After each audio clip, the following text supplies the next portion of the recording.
अस्सलाम नाज़रीन, मैं हूं असद अली तूर अपने प्रोग्राम असद तूर अनसेंसर्ड में। आज हम आपको दो चीज़ों पर बात करेंगे। एक तो जो ग़ुलाम महमूद डोगर हैं, जो चौधरी परवेज़ इलाही और पीटीआई के एक टाउट ऑफिसर हैं और जिनको सुप्रीम कोर्ट के 3 रुकनी बेंच ने बहाल किया है लाहौर के सीसीपीओ के तौर पर, और जिनको बहाल करवाने की ख्वाहिश रखने वाले चौधरी परवेज़ इलाही के एक जो उनकी ख्वाहिश थी कि उस बेंच में जज हों जस्टिस मुज़ाहिर अकबर नकवी, उसी बेंच ने उनको बहाल किया जिसमें जस्टिस मुज़ाहिर अकबर नकवी थे। ज़रा अब ग़ुलाम महमूद डोगर के वजूहात भी आपको बताते हैं कि वो क्या करेंगे, क्यों इतने की हैं वो इस वक्त लाहौर में उनका होना।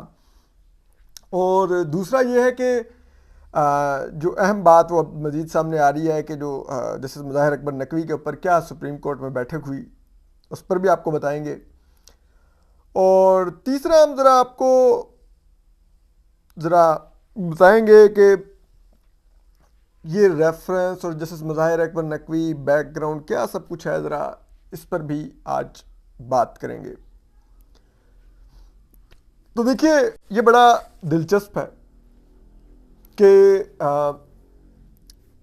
जो चौधरी परवेज़ इलाही हैं वो एक ख़ास जज मोअज़्ज़ज़ जस्टिस मुज़ाहिर अकबर नकवी की ख्वाहिश कर रहे हैं कि वो बेंच में होना चाहिए।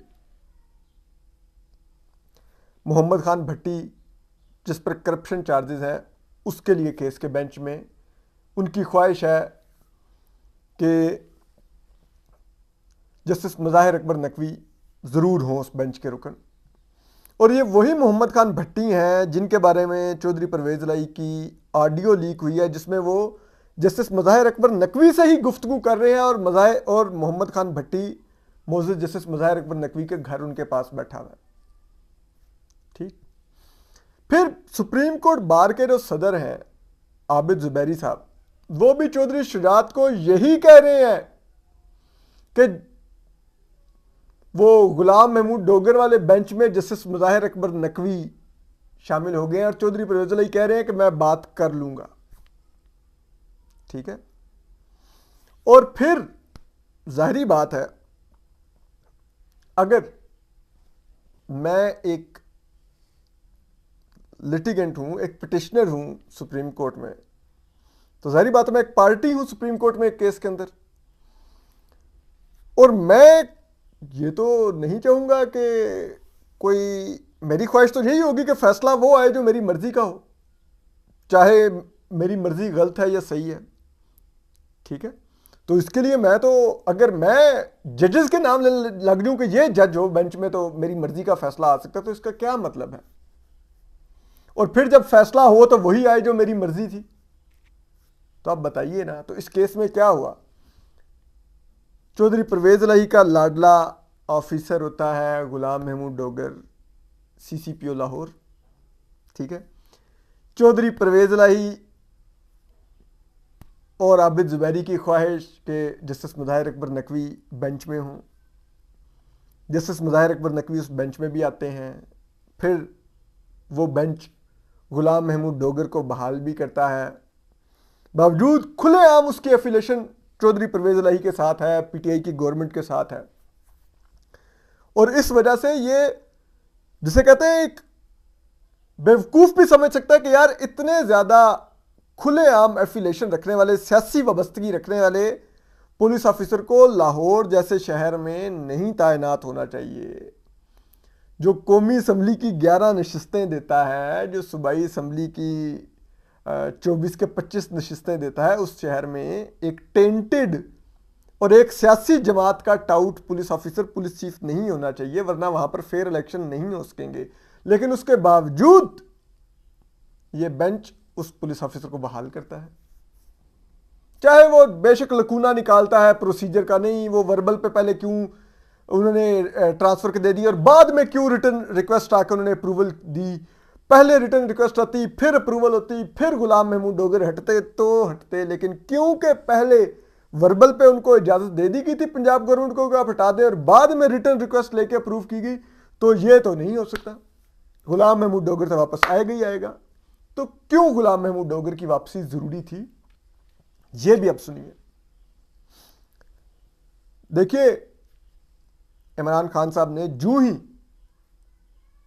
गुलाम महमूद डोगर की बहाली का उनको अपनी मर्जी का फैसला मिला है, जो उनकी ख्वाहिश थी, जो चौधरी परवेज इलाही की टेलीफोनिक कॉल्स हैं कि ये जज हों तो वो फैसला, और फिर अब वो फैसला मौजूद है फील्ड में तो उस पर बात हो सकती है। तो इमरान खान साहब ने फौरन जेल भरो तहरीक का ऐलान कर दिया और उसका आगाज उन्होंने लाहौर से करने का किया है। लाहौर से क्यों? क्योंकि उनको पता है कि दो फायदे होंगे। एक, इमरान खान साहब अब गिरफ्तार नहीं होंगे क्योंकि वो गिरफ्तारी से बहुत डरे हुए हैं, बहुत डरपोक हैं, आपको पता होना चाहिए। दूसरा, गुलाम महमूद डोगर उनकी जेल भरो तहरीक लाहौर में कामयाब बनाएंगे। पहले होता है कि अगर कोई इंडिपेंडेंट पुलिस ऑफिसर होता तो जब कोई मुकदमा ही दर्ज नहीं, अगर बिलफर्ज मैं जाता हूँ एक सियासी कारकुन, मैं कहता हूँ मुझे गिरफ्तार करें जी, मुझे गिरफ्तार करें, वो कहेगा दफा हो, बाहर निकल, तुझे किस लिए गिरफ्तार करूँ, हु आर यू, क्या किस केस में तुम वांटेड हो कि तुम्हें गिरफ्तार किया जाए, बाहर निकलो।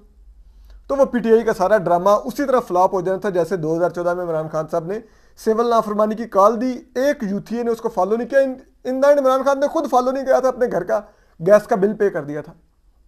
और जब पूछा गया तो कहा मेरी नई नई रेहाम खान से शादी हुई थी तो मैं, अब सर्दियां थी, गीजर नहीं चल रहा था तो मैंने फिर गैस का बिल दे दिया। ठीक है, तो ये भी वैसी ही जेल भरो तहरीक होनी थी, किसी ने अरेस्ट ही नहीं होना था। ठीक है, और इमरान खान साहब ने खुद अगर जाते तो अरेस्ट हो जाते, लेकिन इमरान खान साहब को किसी ने अरेस्ट नहीं करना था। इमरान खान साहब को अरेस्ट कर लिया जाना था क्योंकि उनके खिलाफ तो मुकदमे मौजूद है, बाकी किसी कारकुन ने गिरफ्तार नहीं होना था और होना यह था कि कारकुन बाहर रह जाते और लीडर अंदर चला जाता। और इमरान खान साहब तो ये नहीं चाहते कि लीडर यानी कि वो खुद अंदर जाएं और कारकुन बाहर रह जाए। वो तो कह रहे हैं मैंने तो कारकुनों को अपनी तहरीक का ईंधन बनाया हुआ, इन कमीनों ने जाके जलना है, उल्लू के पट्टों ने, मुझे क्यों, मैं तो लीडर हूँ, मैं तो टांग पे पट्टी बांध के 6 माह से ड्रामा कर रहा हूँ कि वो जनाब गोली लगी हुई है। और वो हालांकि गोली ठीक है, गोली के छर्रे लगे, लेकिन 6 माह से आपकी टांग नहीं ठीक हो रही। वो सलमान हैदर साहब हैं, बड़े ज़बरदस्त तरक्की पसंद राइटर हैं, उन्होंने फेसबुक पर लिखा था कि टांग टूट जाए तो 6 हफ्तों में जुड़ जाती है, ना टूटी हो तो सारी उम्र नहीं जुड़ती। तो खान साहब तो वो हैं। तो बात यह है कि लेकिन अब खान साहब के इस ड्रामे को अमली जामा गुलाम महमूद डोगर पहनाएंगे। जब CCPO लाहौर होंगे, जब पीटीआई के कारकुन जाएंगे तो वो तमाम को कहेंगे जी गिरफ्तार करो जी, थानों में वो तस्वीरें आएंगी कि वो हवालात में पीटीआई के कारकुन भरे हुए और कह रहे हैं और हवालात में जगह ख़त्म हो गई है पुलिस के पास, और गिरफ्तारियों के लिए कारकुन आए जा रहे हैं जी, ये हो रहा है जी, वो हो रहा है। और इमरान खान साहब घर से निकलेंगे नहीं। और ऐसी सूरत में बड़ा ये भी पुलिस के पास ऑप्शन हो सकता है कि जब कारकुन सारे जेलों में हो तो जमान पार्क तो फिर वीरान होगा। ठीक है, तो आप जमान पार्क जाके इमरान खान को गिरफ्तार कर लें, लेकिन वो भी फिर गुलाम महमूद डोगर इंश्योर करेंगे कि इमरान खान साहब महफूज रहें बनीगाल उधर जमान पार्क में, उनको भी कोई गिरफ्तार करने नहीं जाएगा। ठीक है, तो ये वो सारा प्लॉट था जिसके लिए गुलाम महमूद डोगर की वापसी बहुत ज़रूरी थी। और वो अब सुप्रीम कोर्ट ने इंश्योर कर दिया है कि गुलाम महमूद डोगर बहाल हों, तो फिर जाहिर बात है वो फिर अपना प्लान एग्जीक्यूट करें, यानी कि जो इमरान खान की मंशा का प्लान है वो एग्जीक्यूट हो। ठीक है, फिर आप देखिए कि ये जो इमरान खान साहब हैं, अब आपको एक चीज़ और दिखाएं ज़रा, आप देखिए, मैं अभी लाहौर में था 3-4 दिन पहले, मैं सियासी मुलाकातें कर रहा था तमाम सियासी जमातों के, बशमूल पीटीआई, काफ लीग, नून लीग, पीपल्स पार्टी, इनके सब के रहनुमाओं से मिल के आया हूँ, इंटरिम गवर्नमेंट के लोगों से मिल के आया हूँ, ब्यूरोक्रेट्स से मिल के आया हूँ कि ज़रा समझूँ कि पंजाब में क्या होने जा रहा है। तो उसके लिए आप ज़रा ये देखिए कि ये ज़मान पार्क के बाहर हालात क्या हैं।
आपने ज़मान पार्क के बाहर हालात देख लिए। अब आप यहाँ से अंदाज़ा लगाइए कि ये खाली पड़े हुए कैंप हैं। ये डेली इन्होंने केनाल रोड, जो नहर वाली सड़क कहलाती है लाहौर में, बड़ी फेमस है, जो मेन लाहौर की आर्टरी है, जो मेन लाहौर की रोड है, पूरे लाहौर को कनेक्ट करती है, उसको ये उसके ऊपर कैंप लगा के बैठे हैं। और कैंप भी खाली पड़े हुए हैं, 90% कैंप। और बाकी कैंप्स में आपने देखा है, किसी में 5, किसी में 10 कारकुन बैठे हुए हैं और किसी में कुछ भी नहीं है। ठीक है, अब वहाँ पे ये कैंप लगाए हुए हैं, सड़क ब्लॉक की हुई है। हर वक्त आप देख रहे हैं इस वीडियो में कि सड़क ब्लॉक रहती है, ट्रैफिक फंसी रहती है, और अंदर वो खान साहब चूहे की तरह छुप के बैठे हुए हैं। लीडर ऐसा होता है यार। मैं नहीं कहता खान साहब बाहर निकले तो बेनज़ीर भुट्टो साहब की तरह शहीद हो जाए या कोई और, लेकिन इतना भी कर लीडर डरपोक नहीं होता यार। बुलेट प्रूफ शीशे लगा के आप बाहर निकले, अपना कैंपेन करें, क्या टांग पे बांध के आपको सिर्फ इसलिए कि अदालत में पेश ना हो जाए। और अदालत में पेश हो तो आपको पता है जो आपके खिलाफ दोनों केसेस हैं वो ओपन एंड शट केसेस हैं। आप उसमें 15 दिन के ट्रायल में डिस्क्वालीफाई होंगे, क्योंकि उसमें मजीद एविडेंस की जरूरत ही नहीं, इतनी जिसे कहते हैं वो क्लियर एविडेंस ऑन केसेस में। लेकिन आप उससे छुपने के लिए घर पे बैठे हुए हैं, एक ड्रामा कर रहे हैं। रोज कॉल देते हैं कारकुन बाहर आके, वो बेचारे ज़ोंबीज हैं, वो चूहों की तरह बाहर नाचने लग जाते हैं आके। अरे भाई, और मैं तो हैरान हुई जिस तरह की लाहौर में खान साहब ने ज़मान पार्क के बाहर हालत की हुई है। एक भी, सॉरी टू से, अगर लाहौरी में गैरत होना तो खान साहब को वोट एक नहीं मिलना चाहिए लाहौर से। लेकिन अगेन, यूथिया और गैरत दो बिल्कुल ही मुख्तलिफ लीग्स हैं। ठीक है, अब आप आ जाइए ज़रा। तो ये हालात हैं, लेकिन बहरहाल क्या होना है क्या नहीं होना, जेल भरो तहरीक जनाब खान साहब बुध से शुरू कर रहे हैं। और उसके लिए आपने यास्मीन राशिद साहिबा की कॉल तो सुनी ली है, जो गुलाम महमूद डोगर से पूछ रही है कि खान साहब बहुत परेशान हैं, यानी कंसर्न है, तो रात हमारी सुकून से गुजर जाएगी ना। यानी क्या है तो नहीं कि रात को पुलिस रेड करके खान साहब को उठा कर ले जाए और हम सारे, वो जो एक इनका पीटीआई का कारकुन था कि हाय आगे पीछे से धक्के लग रहे हैं ऊपर नीचे से, तो इनकलाब कैसे आएगा। तो वो वाला हालात हो, जो हमारे कारकुन तो इतने से ही है ना। और खान साहब को बड़ी फिक्र है कि आपके जल्दी जल्दी ऑर्डर हो जाए। तो वो क्यों जल्दी जल्दी ऑर्डर हो जाए कि भाई ताकि बहाल हो। अब वो ऑर्डर अभी तक नहीं हुए। वो बहुत से लोग स्पेकुलेट कर रहे हैं कि शायद कुछ हो गया है, ये जो भी ऑडियोज आई हैं उसके बाद वगैरह वगैरह। तो नहीं, ऐसा कुछ नहीं हुआ। असल में वो केस जुमे वाले दिन लगा हुआ था, जुमे वाले दिन ये फैसला आया। लेकिन जो मज़ाहिर अकबर नकवी हैं उनके बारे में ज़राए बता रहे हैं कि वो वीकेंड पे लाहौर चले गए हैं, तो वो आज रात वापस आ जाएंगे और मंडे को बैठ के वो सुबह ऑर्डर साइन कर देंगे। बाकी 2 जजेस ने भी ऑर्डर साइन कर लिया होगा, ऑर्डर तहरीरी शक्ल में आ चुका है, सिर्फ साइन होने बाकी हैं। वो मज़ाहिर अकबर नकवी साहब मंडे को आके कर देंगे। हाँ, अगर मंडे को भी उन्होंने साइन ना किए तो फिर एक है कि शायद कोई वजह है, लेकिन उसके लिए जो वजह समझी जा रही है उस वजह के ऊपर तो सुप्रीम कोर्ट के जजेस ने सुप्रीम कोर्ट में ही एक इनफॉर्मल इजलास किया है और उसमें जस्टिस मज़ाहिर अकबर नकवी साहब ने मेजॉरिटी को मुतमिन कर दिया है। और इस वजह से हमने कल ही खबर दी थी कि मोजेस चीफ जस्टिस उमर ताब बंदयाल साहब ने फैसला लिया है कि वो मोजेस जस्टिस मज़ाहिर अकबर नकवी साहब के ख़िलाफ़ कोई कार्रवाई नहीं करेंगे, डिस्पाइट इतनी क्लियर ऑडियोज़ आने के बावजूद। और काश ये मौका जस्टिस कादी फाइसा को भी दिया जाता, उनको भी उठा के सुन लिया जाता। ठीक है, लेकिन उनको और उनकी अहलिया को, मिसेस सरीना ईसा को और उनकी बेटी को, शायद क्योंकि ताकतवर लोगों की ख्वाहिश थी उस वक्त के DGI लेफ्टिनेंट जनरल फैज़ हमीद की कि मैंने तो काजी फाइज़ा को नहीं छोड़ना, इसने मेरे मुंह पे थूका कैसे कि मैं तुमसे मुलाकात नहीं करूँगा। तो फिर तमाम जजेस ने कहा कि नहीं, ये तो जस्टिस काजी फाइज़ा के ख़िलाफ़ तो ट्रायल चलेगा भाई, चलेगा। उनकी अहलिया को भी हम FBR में ख्वार करेंगे और इधर भी रोस्ट्रम पे खड़े होकर रुलाएंगे। लेकिन जस्टिस मज़ाहिर अकबर नकवी क्योंकि एक अच्छे जज हैं तो उनकी बात बड़ी कन्विंसिंग थी जो उन्होंने कहानी अंदर सुनाई है जजेस को सुप्रीम कोर्ट के वो मीटिंग रूम में। तो इसलिए अब कोई सुप्रीम जुडिशल काउंसिल का कोई इजलास नहीं होने का इम्कान, लेकिन पाकिस्तान बार काउंसिल ने अगले हफ्ते तमाम बार कौंसल्स की मीटिंग बुलाई है जिसमें वो डिस्कस करके डिसाइड करेंगे कि जस्टिस मुज़ाहिर अकबर नकवी के ख़िलाफ़ क्या रेफरेंस दायर किया जाए सुप्रीम जुडिशल काउंसिल में कि नहीं। और बड़े किस्से डिस्कस हो रहे हैं बार कौंसल्स में, बार्स में, लाहौर में, कि नकवी लॉ एंड एसोसिएट्स में फ़लाँ जज के बेटे क्या करते हैं, फ़लाँ के बच्चे क्या करते हैं। एक बड़ा ये भी डिस्कस हो रहा है कि गुजरांवाला में चेक किया जाए तन्नी शाह वाले क्या किस्से हैं। मोअज़्ज़ज़ चीफ जस्टिस कभी गुजरांवाला में किसी को फ़ोन करके उठा के पूछें कि भाई ये तन्नी शाह कौन था और क्या करता था, तो उनको शायद पता चले कि तन्नी शाह कहीं उनके इर्द गिर्द ही है। तो बड़े किस्से हैं, तो देखें अब क्या मामलात हैं। लेकिन बहरहाल फ़िलहाल तो बज़ाहिर ऐसा ही नज़र आ रहा है कि मोअज़्ज़ज़ चीफ जस्टिस उमरता बंदयाल अपने जो साथी जज हैं जस्टिस मुज़ाहिर अकबर नकवी, जो मोअज़्ज़ज़ जज हैं सुप्रीम कोर्ट के, उनके ख़िलाफ़ कोई कार्रवाई का इरादा नहीं रखते और उनको फ़िलहाल तो आप कह रहे हैं कि उनकी बचत होगी या बचाया जा रहा है। अपना ख्याल रखिए, सलामत रहिए, अल्लाह हाफ़िज़।